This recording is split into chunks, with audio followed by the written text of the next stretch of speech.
kaki Tuhan, kita naikkan hati kita agar kita membawa setiap pujian dan penyembahan dengan segenap hati dan jiwa dalam roh dan kebenaran. Haleluya, Tuhan Yesus yang baik. Terima kasih Bapa. Terima kasih Tuhan Yesus buat hari ini. Terima kasih Tuhan Yesus buat penyertaan-Mu dalam kehidupan kami Tuhan. Terima kasih buat berkat-Mu yang tidak pernah habis-habisnya dalam kehidupan kami Tuhan Yesus. Tuhan Yesus, karena Engkau Tuhan, kami bisa ada sampai hari ini Tuhan Yesus. Segala pujian, hormat dan kemuliaan hanyalah bagi nama-Mu Tuhan Yesus. Kami akan mulai ibadah kami Tuhan. Bertahtalah Engkau di atas pujian dan penyembahan kami.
baik-baik-Mu Tuhan.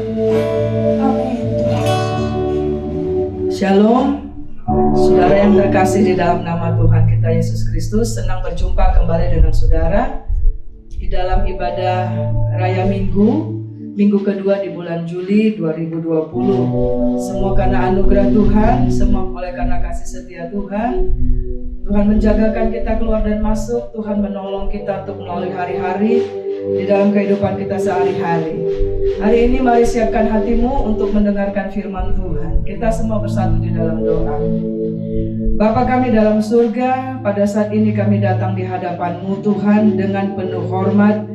Kami mohon sucikan kami dengan darah-Mu, layakkan kami untuk masuk di dalam hadirat-Mu ya Tuhan. Biarlah kiranya pemberitaan firman Allah pada pagi hari ini akan menjamah setiap orang Tuhan. Dan urapan-Mu turunlah kepada setiap kami Tuhan. Membukakan mata rohani ya Tuhan. Mengangkat segala selubung ya Tuhan. Menyingkapkan pendengaran-pendengaran kami.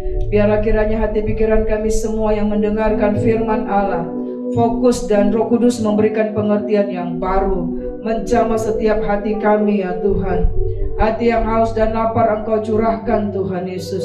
Roh pengenalan akan Tuhan, hikmat dan pewahyuan turun bagi kami semua.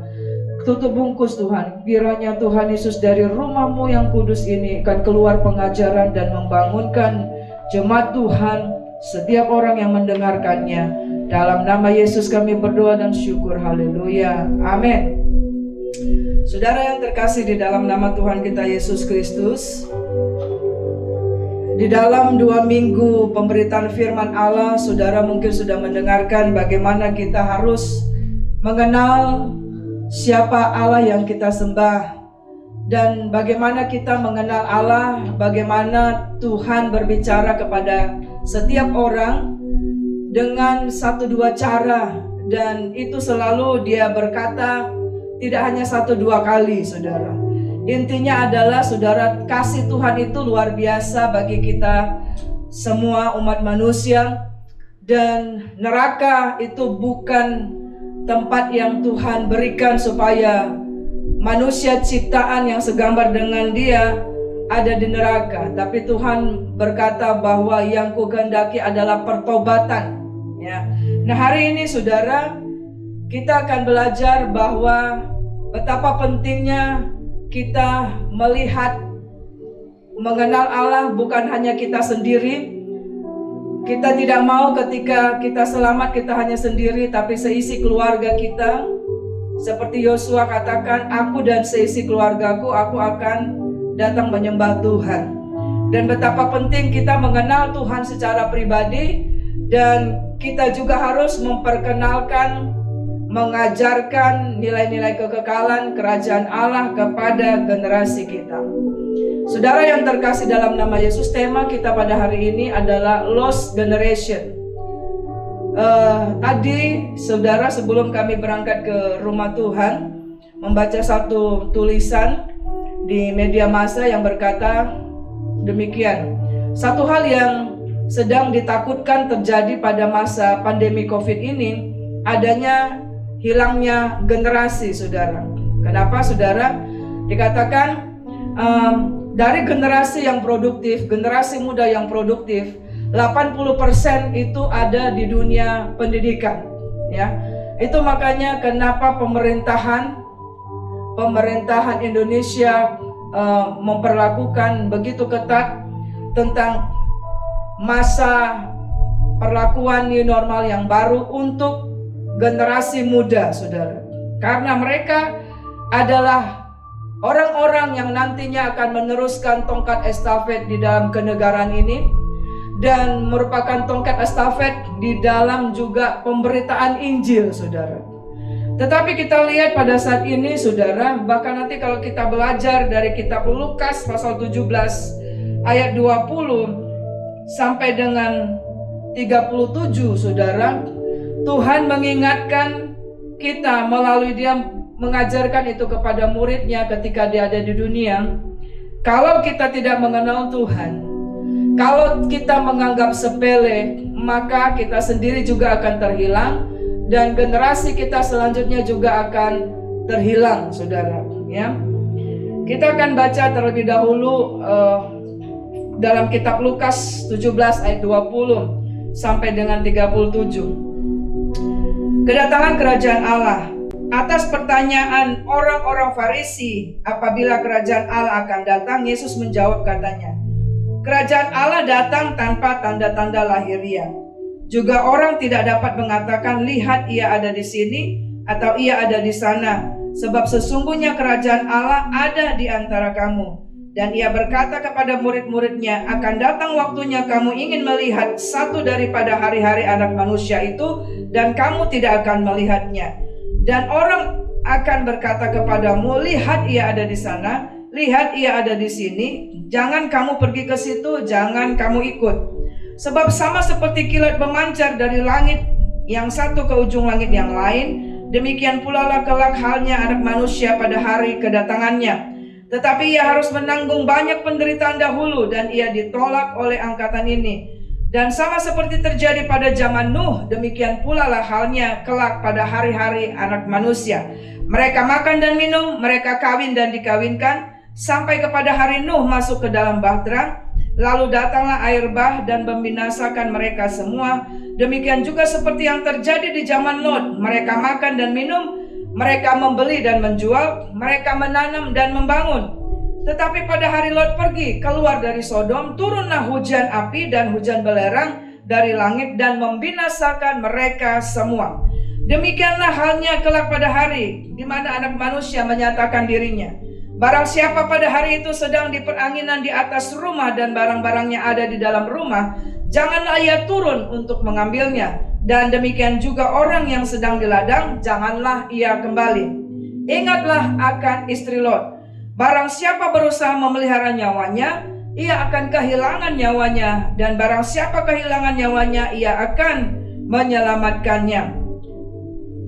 Aku berkata kepadamu, pada malam itu ada dua orang di atas satu tempat tidur. Yang seorang akan dibawa, dan yang lain akan ditinggalkan. Ada dua orang perempuan bersama-sama menghilang, yang seorang akan dibawa, dan yang lain akan ditinggalkan. Kalau ada dua orang di ladang, yang seorang akan dibawa dan yang lain akan ditinggalkan. Kata mereka kepada Yesus, di mana Tuhan? Katanya kepada mereka, di mana ada mayat, di situ berkerumun burung nazar. Nah, saudara yang terkasih di dalam nama Tuhan kita Yesus Kristus, kita tadi telah membaca pengajaran Tuhan Yesus kepada murid-muridnya. Dan perikop ini berbicara tentang kedatangan kerajaan Allah. Dan Tuhan mengatakan bahwa kedatangan kerajaan Tuhan itu tiba-tiba dan tanpa tanda. Dikatakan seperti kilat yang memancar. Kalau kita melihat tanda di langit, saudara, kalau ada petir, itu nggak ada orang tiba-tiba tahu kapan ada petir datang, ya. Dan itu cepat sekali. Kecepatan kilat itu lebih cepat dari kecepatan pesawat terbang, saudara, ya. Nah, itu Tuhan sedang mengingatkan kita, gerejanya Tuhan, bahwa ingat bahwa satu kali nanti Tuhan Yesus akan datang yang kedua kali. Memang ayat ini tidak disebutkan aku akan datang kedua kali, tapi kalau kita baca firman ini dengan pelan-pelan kita akan mengerti. Dikatakan bahwa dan kedatangannya itu dengan tiba-tiba tanpa tanda-tanda lahiriah. Dan dikatakan itu harus terjadi setelah ada penolakan, ya. Setelah dikatakan di situ ada korban di kayu salib tadi kita lihat. Jadi kita lihat di sini, saudara yang terkasih di dalam nama Tuhan Yesus, bahwa ini sudah digenapi, saudara, ya. Bahwa kerajaan Allah itu sudah datang ke dunia, saudara, ya. Dan dikatakan ini akan terjadi, tetapi harus didahului dikatakan, ya, di mana akan ada ditolak, di mana nanti dikatakan di situ akan terjadi, kamu akan melihat itu akan digenapi apabila ia harus menanggung banyak penderitaan dahulu dan ditolak oleh angkatan ini. Dan itu sudah digenapi dengan korban Yesus di kayu salib, saudara. Dia telah menderita banyak penderitaan dan dia telah ditolak. Dan Setelah itu ayat ini memperlihatkan kita di ujung dari ayat ini dikatakan, apabila ada orang sedang tidur, apabila ada orang sedang di kilangan, apabila ada orang sedang di ladang, satu orang apa dikatakan situ saudara? Satu orang akan diselamatkan ya. Satu orang akan dibawa dan yang lain ditinggalkan. Tuhan sedang berbicara apa? Bahwa saat ini saudara, karena karya Yesus sudah terjadi di kayu salib, saat ini gereja Tuhan sedang menantikan rapture, pengangkatan saudara, ya, pengangkatan. Dan saudara di sini dikatakan kita belajar dari apa yang Tuhan katakan di dalam kitab Lukas ini. Ada orang yang pengen tahu, bahkan mencari, sampai ada orang, kalau kita lihat dalam sejarah di kehidupan kita sekarang, sampai orang ingin tahu, bahkan coba-coba menentukan tanggal sekian, bulan sekian, tahun sekian nanti akan datang Tuhan Yesus ya.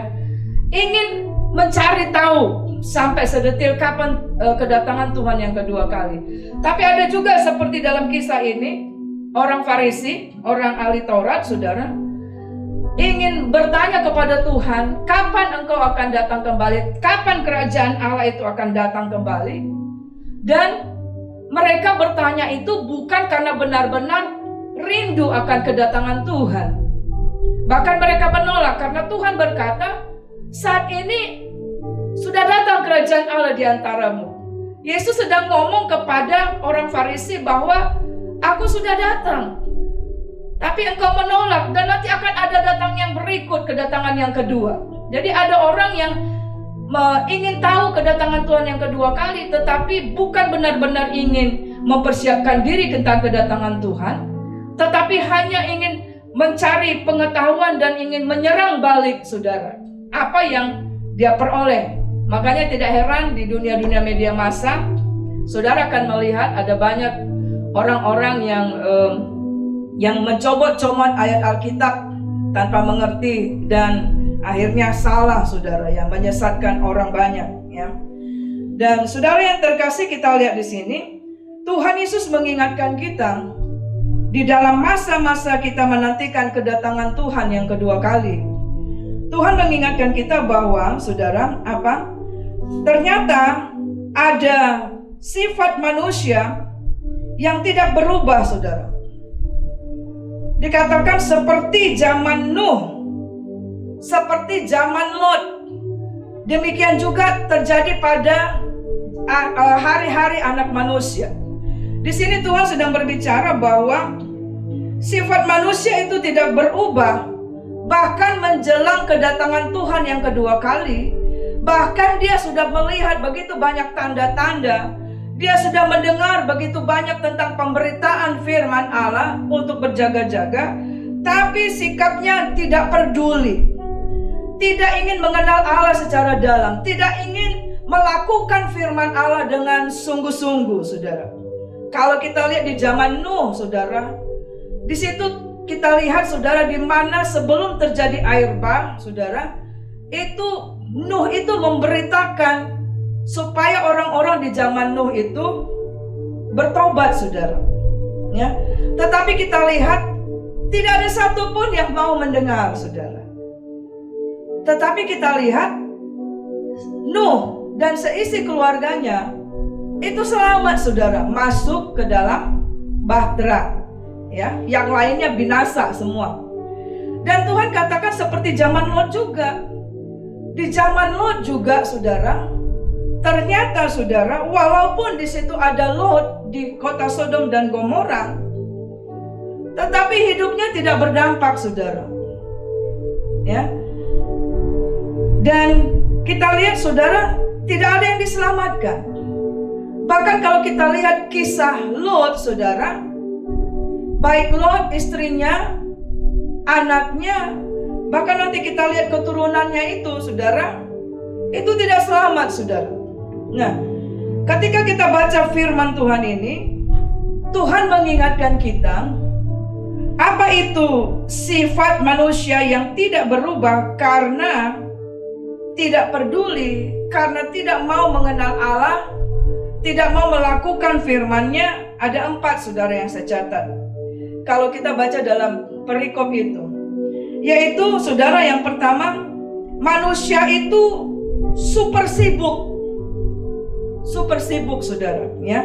Dikatakan seperti zaman Nuh dan Lot, mereka makan dan minum, kawin dan mengawinkan, menjual dan membeli, menanam dan membangun.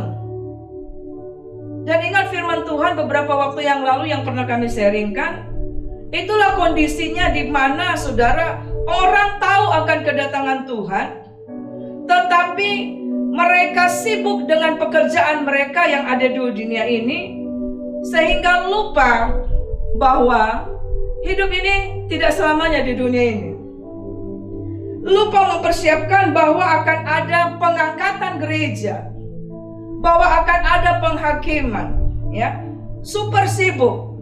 Ada yang benar-benar sibuk, ada yang sok-sok sibuk, ada yang gak ngerti apa kesibukannya sana sini, saudara ya. Yang kedua dikatakan di situ adalah dalam Lukas 17 ayat 31, kehidupan manusia yang terikat, saudara.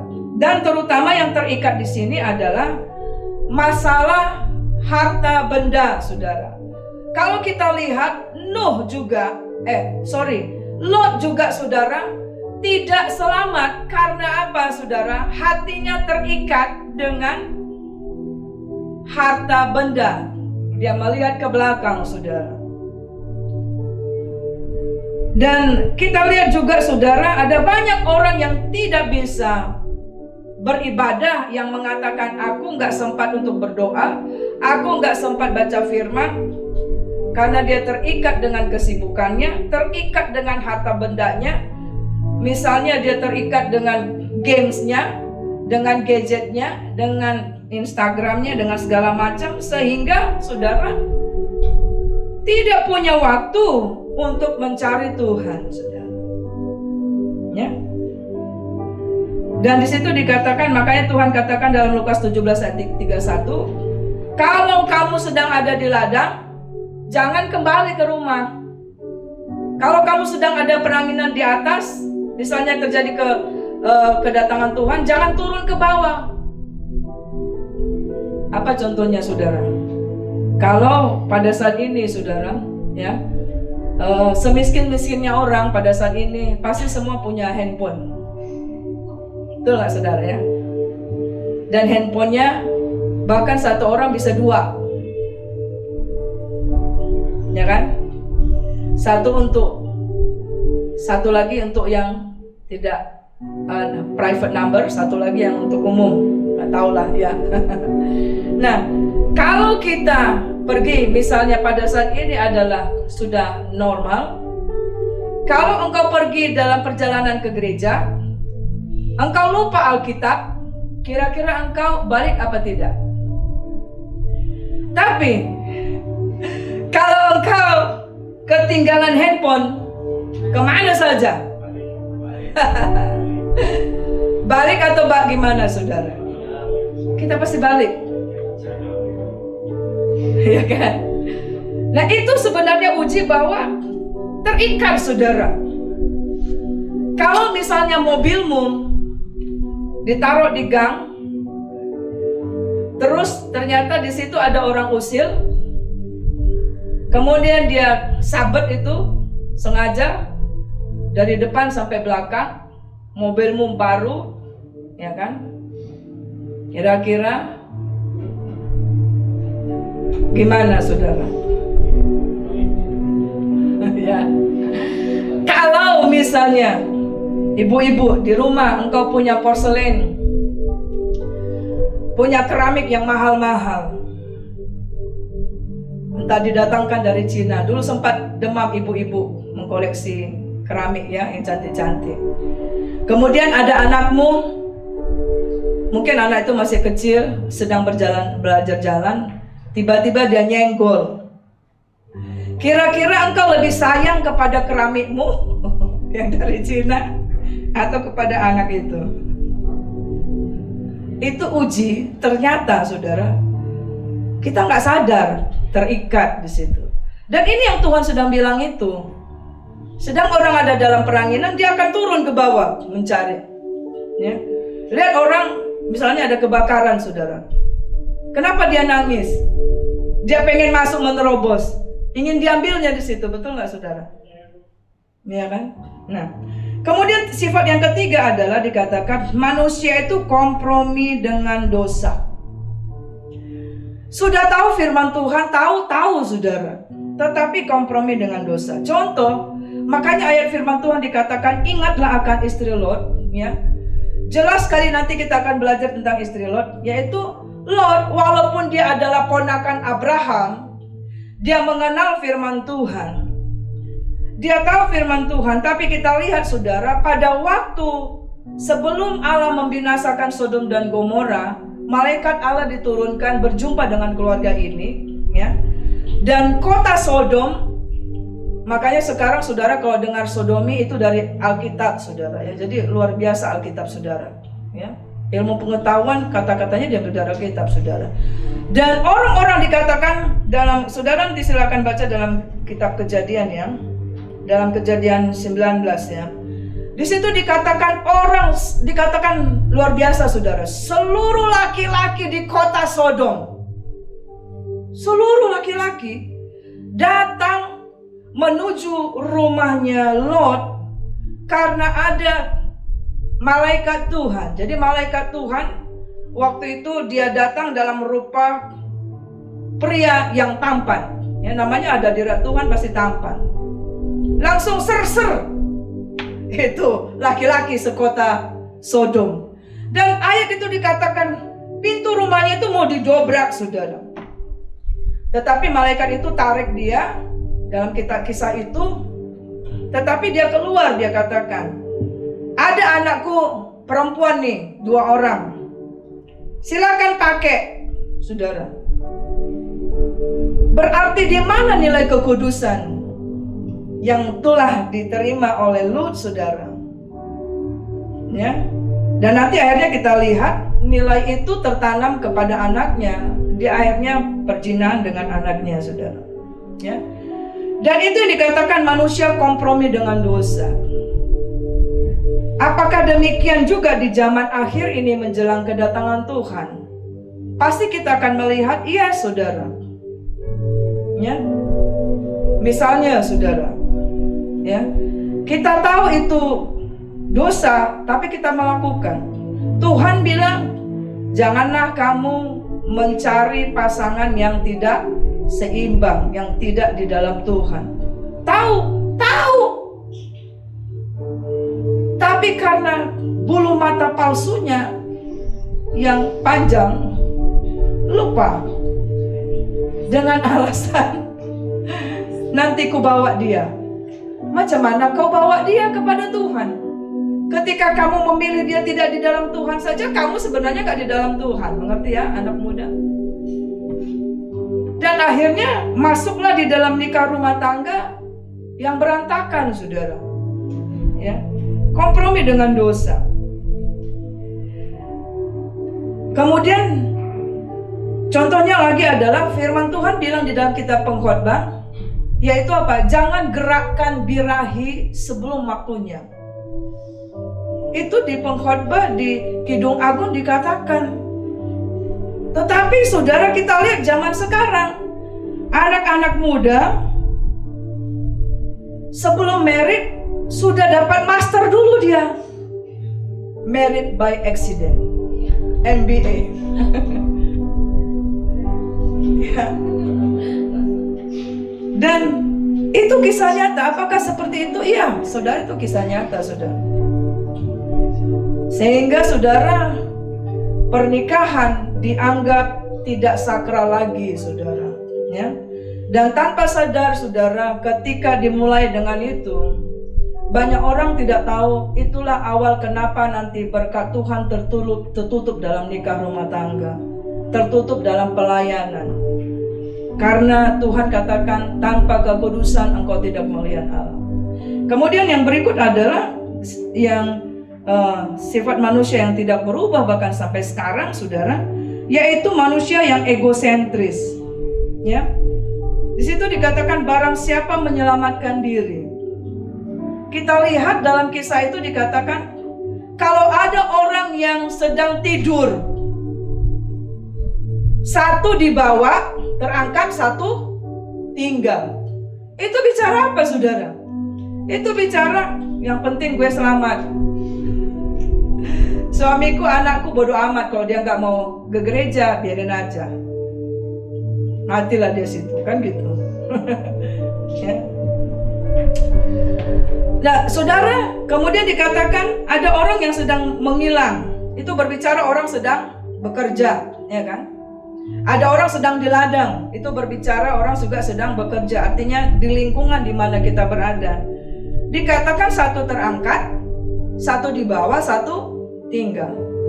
Itu Tuhan sedang bicara bahwa manusia itu hanya ingin menyelamatkan diri sendiri. Betul nggak, saudara? Ya. Di mana-mana saja kita lihat, baik di kantor, baik di sekolah, makanya ada jatuh menjatuhkan, betul nggak ya? Sikut menyikut, itu ciri orang yang nggak mengenal Tuhan. Ya. Nah, saudaraku yang terkasih, akhirnya itu akan bisa membuat kita lihat itu. Makanya Tuhan bilang, ingatlah akan istri Lot. Kenapa? Karena kita lihat sekali lagi, akhirnya keluarga Lot itu tidak selamat. Kenapa Tuhan nggak bilang ingatlah akan istri Nuh? Tapi di tengah-tengah ayat tentang kedatangan Tuhan, ayat ini begitu pendek dan dikatakan ingatlah akan istri Lot. Kalau ayat Alkitab yang lain, kalau dia menyebutkan nama perempuan disebut biasanya, misalnya Maria Magdalena, ya, Marta, Maria. Tetapi dalam khusus tentang kedatangan Tuhan ini, saudara, ayat itu berkata, ingatlah akan istri Lot. Maksudnya apa, saudara? Maksudnya betapa penting peran suami istri di dalam menjaga hilangnya generasi kerajaan Allah. Dan itu bukan berarti maka anak-anak muda akan menyalahkan mama dengan papanya kalau dia tidak selamat. Bukan itu. Tetapi engkau juga generasi muda, ingatlah bahwa engkau juga akan menjadi calon papa dan mama. Betul apa tidak? 5-10 tahun setidaknya.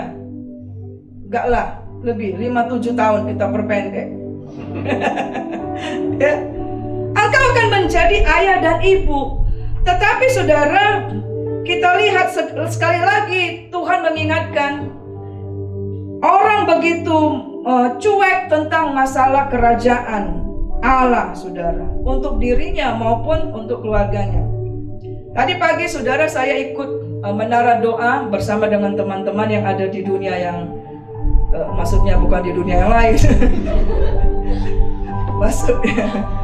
Maksudnya teman-teman yang ada di luar negeri, terutama mereka yang ada di New York, ya, di Amerika tadi pagi. Dan hamba Tuhan di situ berkata demikian.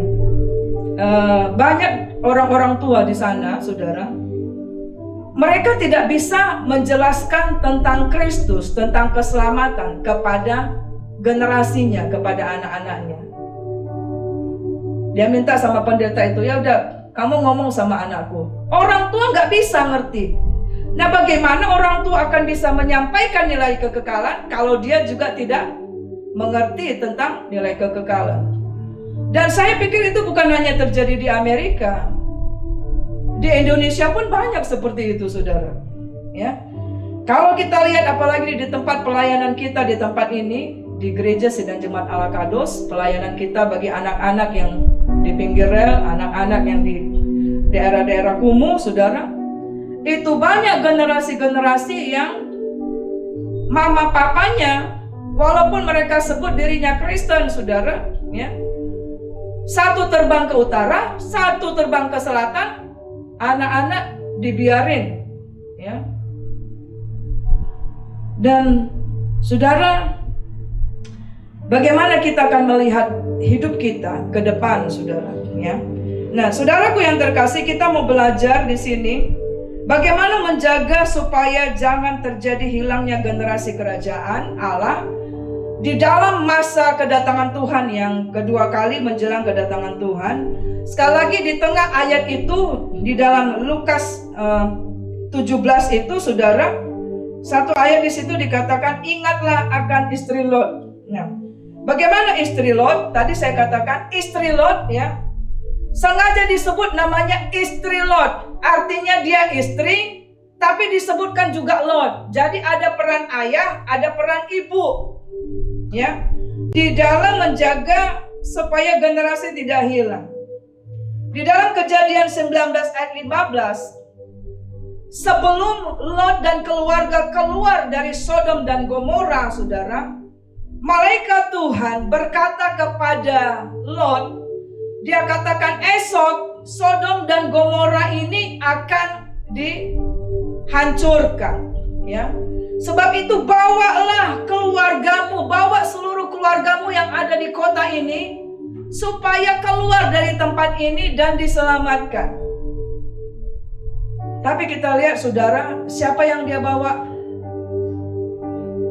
Tidak ada saudara, hanya Lot, istrinya sama 2 anaknya.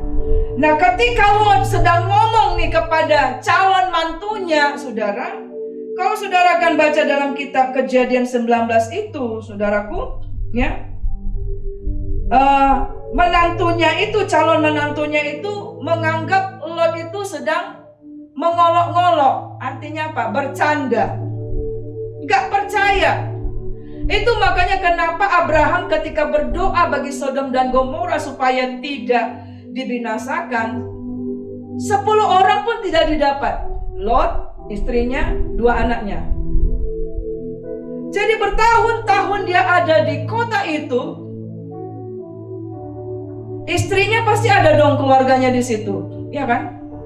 Tapi Injil gak diberitakan, saudara, kepada keluarga istrinya. Dan anak perempuannya juga tidak memberitakan Injil itu kepada calon suaminya. Ya. Padahal saudara lihat di sini, Tuhan mau kita tidak binasa di dalam Sodom dan Gomora. Saat ini kita hidup juga di dalam Sodom dan Gomora, enggak saudara? Iya saudara. Kejahatan luar biasa, ya. Sodomi sudah biasa, pembunuhan sudah biasa, ya. Yang kita lihat sendiri kasus-kasusnya. Dan Tuhan mau kita keluar di situ, saudara. Makanya Tuhan katakan, ya, bawa seluruh keluargamu supaya selamat.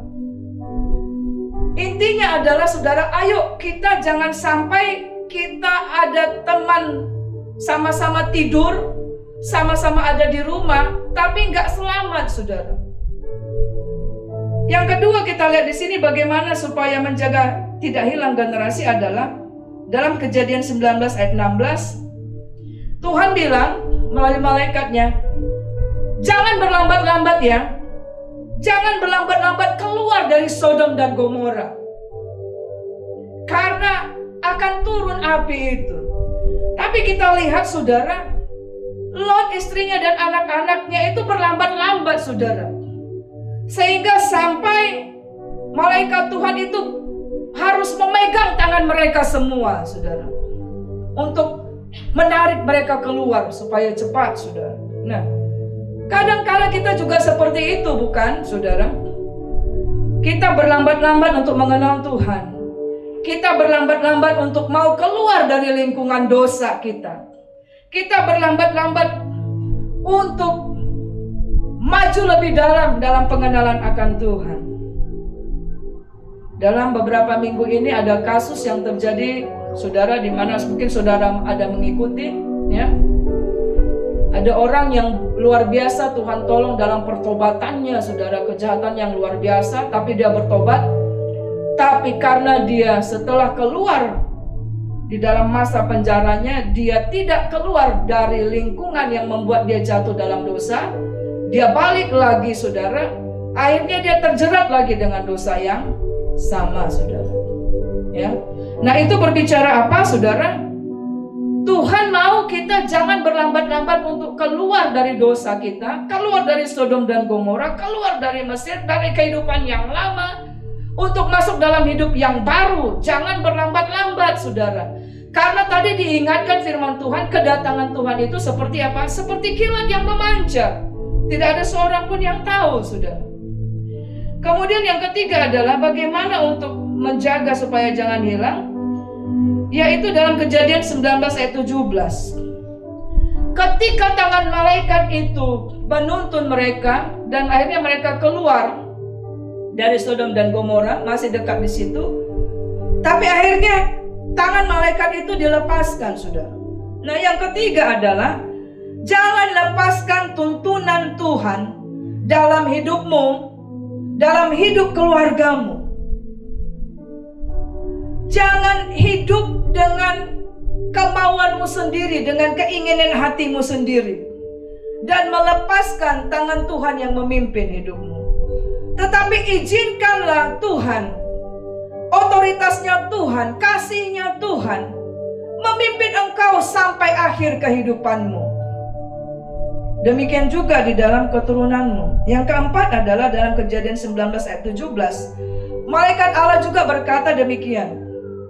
Sudah sampai di luar dari Sodom dan Gomora, dia katakan, cepatlah lari, jangan berhenti dan jangan menoleh ke belakang. Tapi kita lihat, saudara, istri Lot, saudara, ayat itu berkata apa? Saya akan baca bagi kita, ya. Dalam Kejadian pasal yang ke-19 ayat 26 dikatakan demikian, saudara. Istri Lot berjalan mengikutinya, tetapi dia menoleh ke belakang. Ada banyak orang juga seperti itu, saudara, ya. Sepertinya berjalan mengikut Tuhan, tetapi saudara, dia berhenti di tengah jalan dan dia balik kepada kehidupan yang lama. Dia menoleh ke belakang. Itu menunjukkan bahwa orang yang akan tidak selamat menjadi tiang karam, saudara, yang akan tertinggal, yang akan ditinggalkan, itu adalah orang yang tidak sungguh-sungguh mendengar suara Tuhan. Dia sudah dikatakan jangan berhenti di tengah jalan. Artinya jangan berhenti mendengarkan suara Tuhan. Jangan berhenti. Kalau Tuhan bilang pergi-pergi, jangan berhenti. Tapi dia tidak taat, saudara. Jangan melihat ke belakang. Orang yang tertinggal adalah orang yang tidak melakukan firman Tuhan. Seperti istri Lot, saudara. Bahkan kita lihat juga, saudaraku yang terkasih di dalam nama Yesus. Kalau kita lihat, Lot juga seperti itu, saudara. Lot disuruh pergi, dikatakan apa? Lari cepat, jangan berhenti, jangan menoleh ke belakang, lari ke atas pegunungan. Tetapi Lot nawar-nawar. Dia bilang jangan pergi ke pegunungan, jauh, capek. Biarlah kami di kota yang di sini, namanya kota Zoar, saudara. Walaupun nanti kita lihat, setelah Sodom dan Gomora itu hancur lebur, dia ketakutan sendiri, akhirnya dia naik juga ke pegunungan. Banyak orang seperti itu, ya kan, saudara? Tidak percaya akan firman Tuhan, tapi setelah kejadian baru percaya. Telat, saudara. Nah, ini yang Tuhan sedang ingatkan di dalam kisah. Dikatakan ingat akan istri Lot. Jangan sampai, saudara, kita berhenti melakukan firman Tuhan, tidak sungguh-sungguh melakukan firman Tuhan, tawar-menawar dengan Tuhan, bahkan kita yang mengatur Tuhan. Tidak Tuhan lagi yang menuntun kehidupan kita, saudara. Dan akhirnya kita lihat, saudara, bahwa istri Lot menjadi tiang garam. Dan ketika Lot dengan anaknya masuk ke dalam gua, saudara, anaknya berkata apa? Seperti yang dilakukan orang di muka bumi ini, ayat itu berkata, maka mereka menyambung keturunan dengan siapa? Ayahnya sendiri, saudara. Kenapa seperti itu? Karena dari kecil dia tidak menerima nilai-nilai kekekalan, nilai-nilai pentingnya kekudusan. Nilai-nilai itu sudah biasa diterima, dikompromi oleh dunia yang di muka bumi ini, yang seperti dia berkata demikian, saudara. Tetapi kita lihat akhirnya, saudara, kalau kita baca dalam kitab Hakim-Hakim 10 ayat 6, Keturunan mereka namanya adalah keturunan Amon dan Moab, saudara. Dan dalam Hakim-Hakim 10 ayat 6, keturunannya itu akan menyembah berhala, saudara. Saya akan baca. Hakim-Hakim 10 ayat 6 berkata, orang Israel itu melakukan pula apa yang jahat di mata Tuhan. Mereka beribadah kepada para Baal dan para Asitoret, kepada para Allah orang Aram, para Allah orang Sidon, dan para Allah orang Moab, para Allah Bani Amon, dan para Allah orang Filistin. Tetapi Tuhan ditinggalkan mereka, dan kepada Dia mereka tidak beribadah.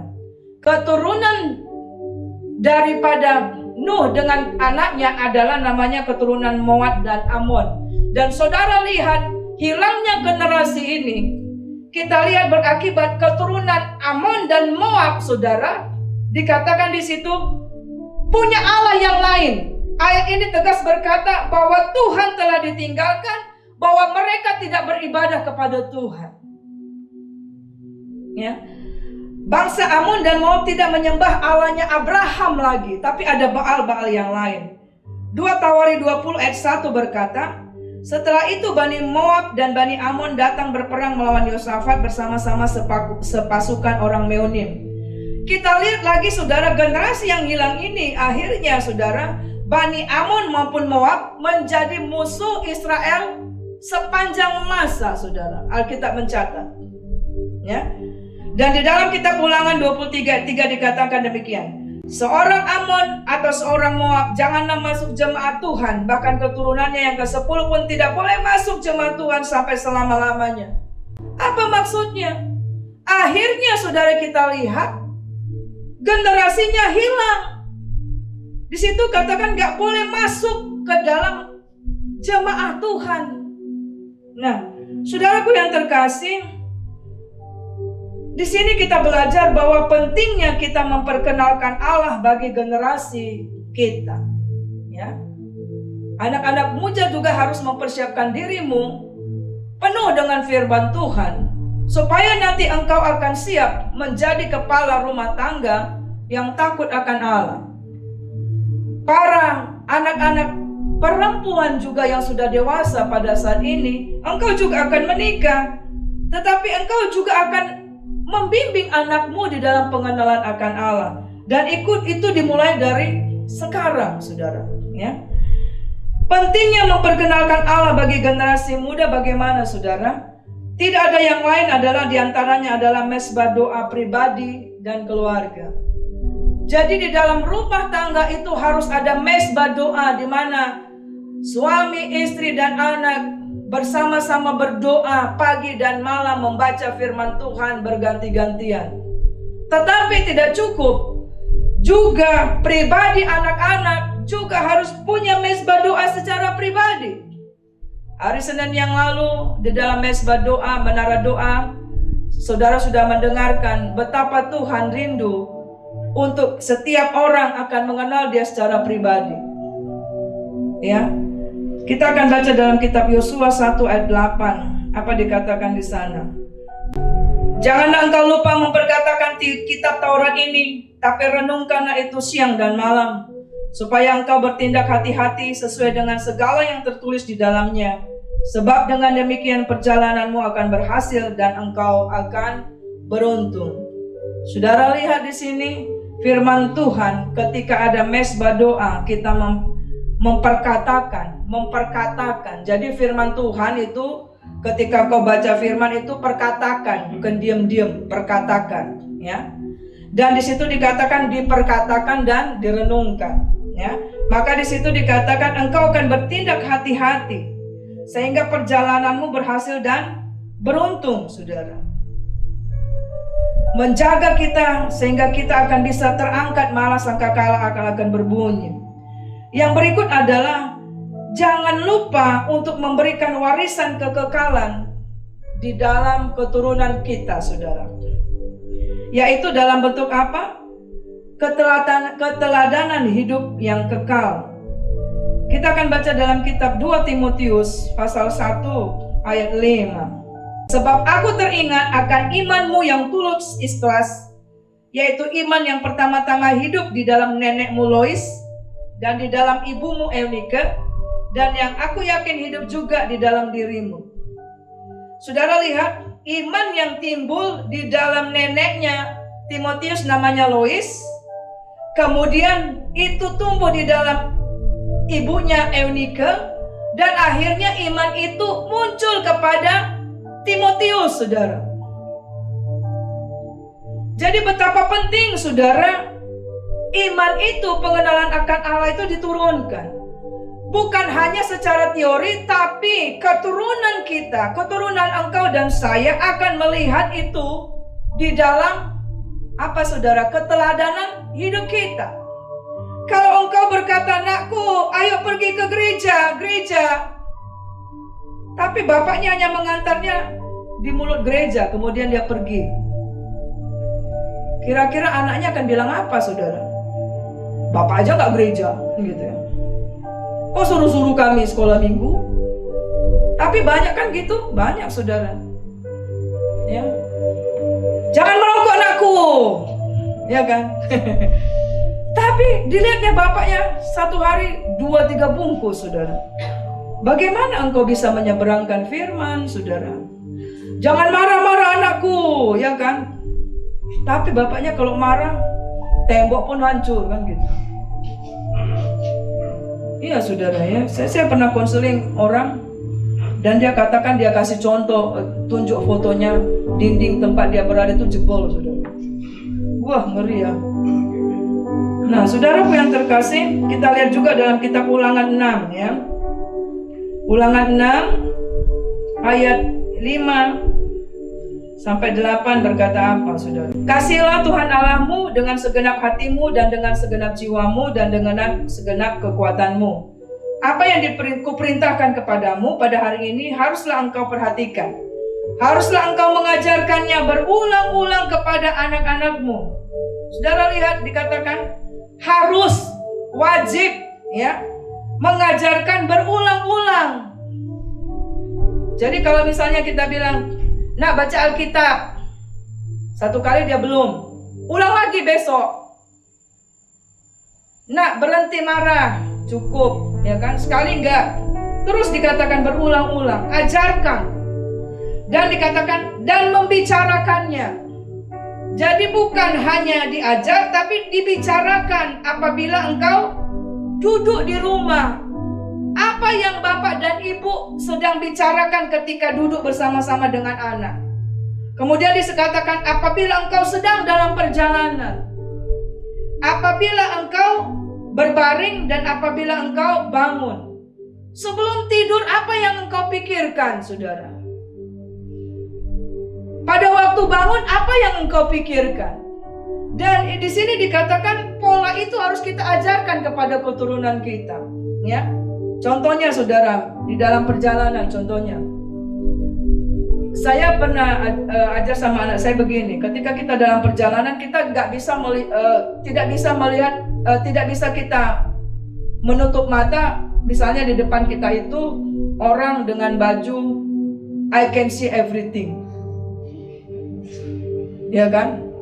Atau maaf, sekarang muda-mudi juga sekarang dia boncengan yang bukan muhrimnya, lebih dari muhrimnya, kan gitu ya. Nah, apa yang kita ajarkan ketika kita bersama dengan anak kita? Maka saya akan berkata, "Nakku, menurutmu, kalau seandainya kamu berbaju demikian, kira-kira bagus nggak ya?" Itu kita sedang mengajarkan apa, saudara? Tentang cara berpakaian sesuai dengan kehendak Tuhan. Itu yang dimaksud membicarakan dalam perjalanan, ya. Menurutmu bagus gak itu? Sebelum dia jadi mama papa sudah boncengan erat-erat demikian, bagus gak? Nah, itu pembelajaran firman Tuhan gak, saudara? Iya. Karena dikatakan jangan gerakkan cinta sebelum waktunya. Ada firman Tuhan, ya kan? Nah, pada waktu apa, saudara? Pada waktu juga berbaring. Nah, ketika berbaring, ngomong kepada anak, saudara. "Nah, aku tadi bagaimana kamu di sekolah tadi? Apa yang sedang ini?" Kan mungkin dia dengan amarah-amarah, ya. Nah, Kita akan ajarkan sesuai dengan firman Tuhan. Kalau dia sedang marah, dia sedang berselisih, apa yang harus kita ajarkan kepada dia? Satu kali saya ingat sekali itu, anak kami yang paling kecil, Karisa namanya, saudara. Ketika waktu itu dia kelas berapa saya lupa, masih kecil, kelas 1 apa kelas 2 gitu ya. Jadi ketika dia dijemput oleh papanya, dan dia langsung spontanitas katakan, aku tadi sedang berselisih dengan temanku, saya lupa nama temannya. Terus papanya bilang, apa yang kamu lakukan? Udah, aku gak omongan sama dia, gak aku kasih jajanku, dia bilang. Gak aku kasih makananku gitu ya. Terus apa yang kita ajarin? Kalau kita mengajarkan, bagus itu nak, tumbuh aja ya kan. Itu namanya gak sesuai dengan firman Tuhan. Kita sedang tidak memberikan warisan kekekalan. Tapi papanya bilang, besok nakku ya, karena dia udah pulang sekolah, besok kamu datangi dia, minta maaf sama dia, dan berbaikan kembali. Gak boleh. Dan betul dia lakukan, saudara. Nah ini yang dimaksud ya, engkau harus mengajarkan berulang-ulang. Jadi saudara, firman Tuhan itu diaplikasikan dalam sehari-hari. Makanya dikatakan membicarakannya. Jadi yang dimaksud nilai kekudusan, yang dimaksud misalnya jangan menggerakkan cinta pada waktunya, itu gimana? Kan gak ngerti. Ya kan saudara? Harus diajar dan dibicarakan. Ya. Dan di situ dikatakan ayat 8, haruslah juga engkau mengikatnya sebagai tanda pada tanganmu, dan haruslah itu menjadi lambang di dahi. Artinya di dalam perbuatan kita dan di dalam apa yang kita pikirkan. Nah, saudaraku yang terkasih di dalam nama Yesus, saya akan tutup dengan Mazmur 127 ayat 5 berkata gini.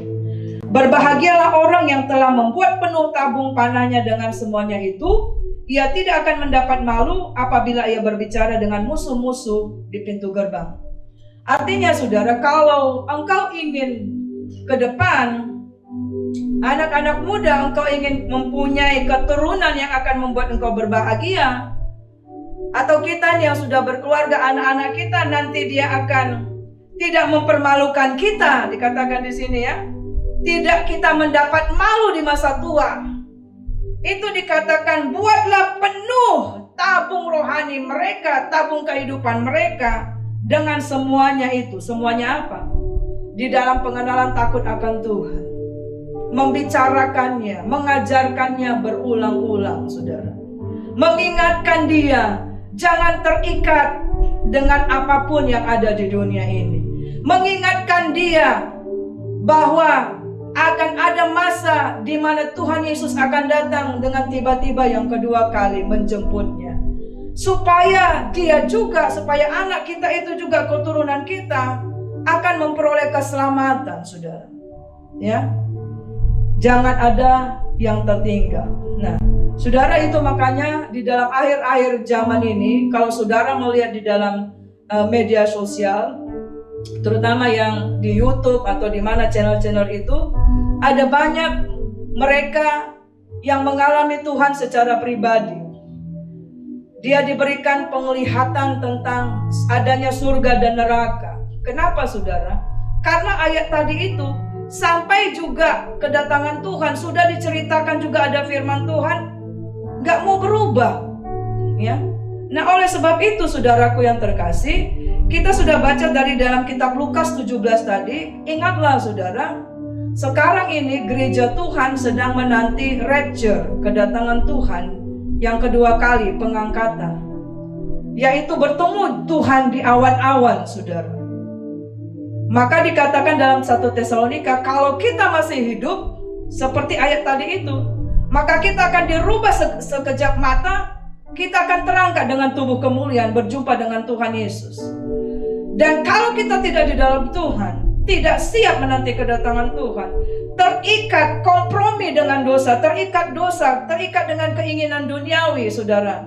Terus apalagi tadi dikatakan itu, kompromi dengan dosa, saudara ya. Tidak taat sungguh-sungguh, ya, bermain-main dengan dosa, saudara. Ya, ego kita sentris, kita sibuk sekali. Padahal nanti kesibukan yang kita buat di dunia ini tidak akan kita bawa ke surga, saudara. akhirnya kita akan tertinggal. Dan orang yang mati, saudara, akan terangkat, saudara, berjumpa dengan Tuhan di awan-awan. Dan setelah itu baru nanti ada masa antikris akan terjadi, masa kesusahan yang besar, saudara. Karena waktu gereja Tuhan diangkat, maka Roh Kudus juga diangkat, saudara. Sehingga terjadilah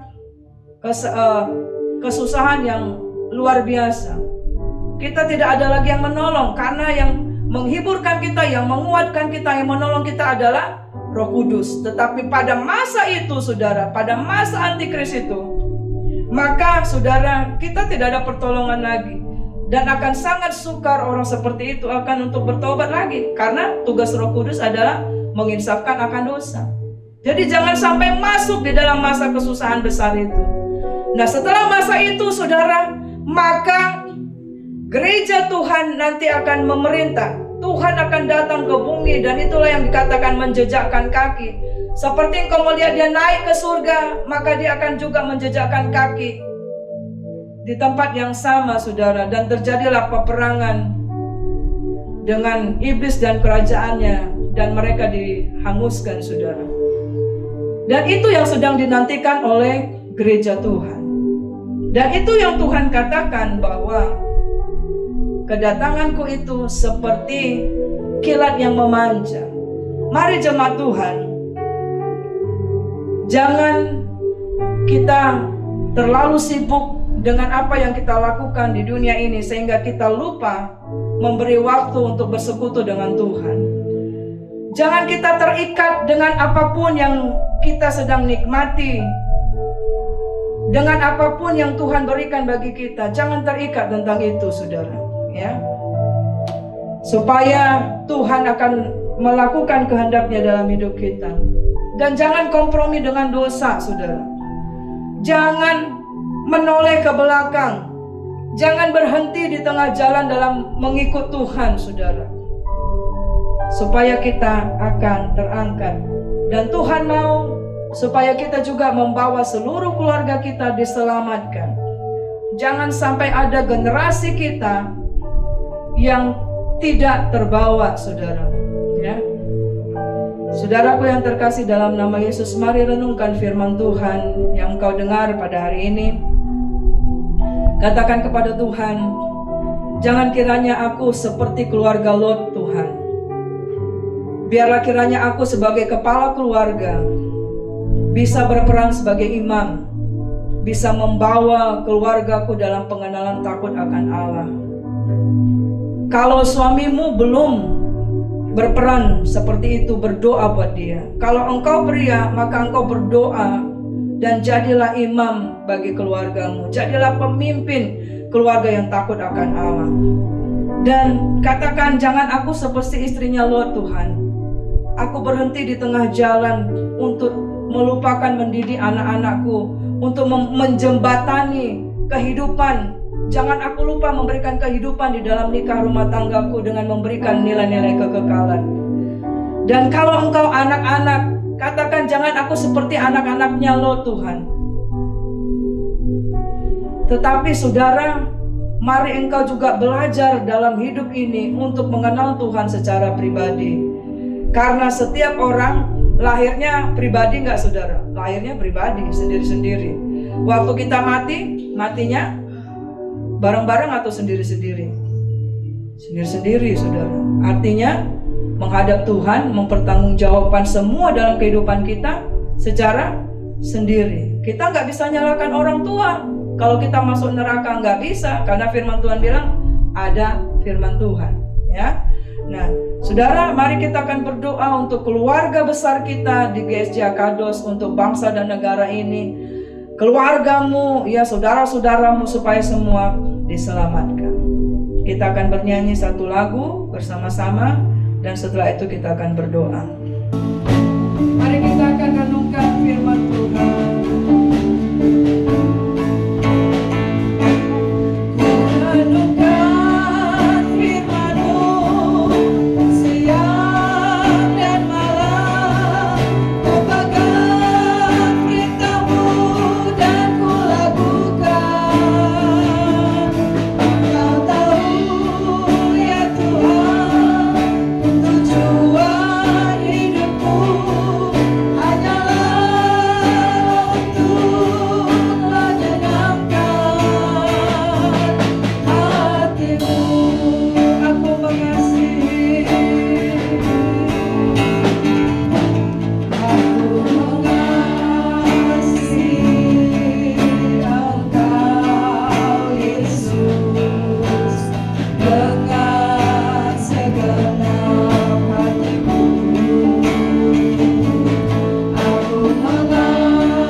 firman-Mu Tuhan. Saat ini gereja-Mu sedang menunggu Tuhan pengangkatan gereja Tuhan. Kami berdoa supaya kami mengingat akan istri Lot. Kami tidak mau keluarga kami binasa. Kami tidak mau ada keluarga kami yang tertinggal Tuhan. Tetapi seperti Engkau berkata supaya kami membawa seluruh keluarga kami dalam pengenalan akan Allah. Tapi Engkau mau kami supaya kami jangan berlambat-lambat untuk keluar dari kehidupan kami yang lama, keluar dari Sodom dan Gomora. Engkau mau Tuhan supaya kami terus dituntun Tuhan. Jangan kami melepaskan tuntunan Tuhan dalam hidup kami. Jangan kami berhenti dalam mengikut Tuhan. Jangan kami menoleh ke belakang. Jangan kami dengan setengah hati Tuhan tidak sungguh-sungguh mengikut Engkau. Jangan kami tidak melakukan kehendak-Mu Tuhan. Dan itu semua kami belajar dari kehidupan Lot Tuhan, supaya kami tidak tertinggal. Maranatha, Yesus datang. Berkati setiap orang yang mendengarkan firman Tuhan. Berbicaralah Roh Kudus, insafkanlah akan dosa, insafkanlah akan kedatangan Tuhan, insafkanlah akan kasih setia-Mu Tuhan. Supaya kami juga jangan berlambat-lambat untuk masuk dalam pertobatan. Supaya kami juga menggunakan waktu kami untuk merebut orang-orang yang belum di dalam Tuhan. Sehingga Tuhan, nama Tuhan akan dipermuliakan. Iblis dan kerajaan dan misi kerajaan kegelapan telah dihancurkan, dipatahkan, digagalkan di dalam nama Yesus.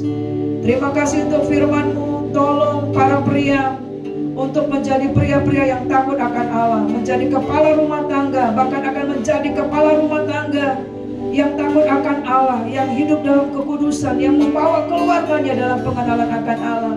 Jadikan para wanita menjadi ibu-ibu, calon ibu yang takut akan Tuhan, yang mengajarkan berulang-ulang, memperkatakan firman Allah bagi anak-anaknya, memperkenalkan Tuhan dalam kehidupannya, membangun komunikasi yang menghidupkan nikah rumah tangganya dalam takut akan Allah.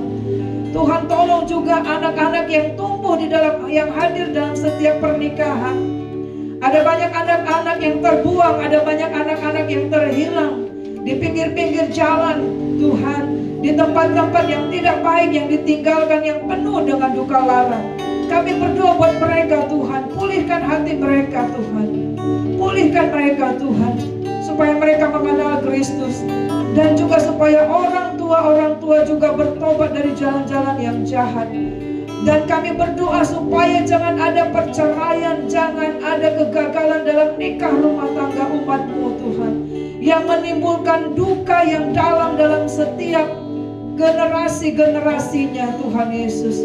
Pulihkanlah Indonesia Tuhan, pulihkanlah Sumatera Utara, pulihkanlah kota Medan, pulihkanlah setiap gereja-gereja-Mu, pulihkanlah setiap keluarga-keluarga Kristen Tuhan, untuk hidup sungguh-sungguh Tuhan, untuk hidup melakukan firman-Mu Tuhan. Terima kasih Tuhan Yesus. Dalam nama Yesus kami mau belajar berdoa yang Tuhan ajar bagi kami. Doa Bapa kami. Bapa kami yang di surga, dikuduskanlah nama-Mu, datanglah kerajaan-Mu, jadilah kehendak-Mu di bumi seperti di surga. Berilah kami pada hari ini makanan kami yang secukupnya, dan ampunilah kami akan kesalahan kami, seperti kami juga mengampuni orang bersalah kepada kami. Dan janganlah membawa kami dalam pencobaan, tapi lepaskanlah kami daripada yang jahat. Karena Engkau yang punya kerajaan dan kuasa dan kemuliaan sampai selama-lamanya. Amin. Kita terima berkat daripada Allah, kasih karunia daripada Allah Bapa, penyertaan daripada Tuhan Yesus Kristus, kasih-Nya yang luar biasa memulihkan setiap hati yang terluka, memulihkan hati yang terluka bagi setiap anak-anak, bagi setiap ibu-ibu, setiap bapak, pasangan suami istri. Tuhan, kasih yang murni dari Kalvari turunlah bagi setiap umat-Mu, memulihkan setiap orang Tuhan. Dan berkatilah dengan kasih-Mu yang melimpah-limpah untuk dapat melalui hari-hari di dalam pengenalan akan Tuhan, hidup berkemenangan di dalam nama-Mu yang kudus. Pulanglah saudara-saudara yang terkasih, dengar firman Tuhan dan lakukanlah firman Tuhan. Maka engkau akan diberkati, maka engkau akan beruntung keluar dan masukmu kemanapun engkau pergi, dari sekarang sampai Maranatha Yesus datang. Yang percaya sama-sama katakan amin. Haleluya.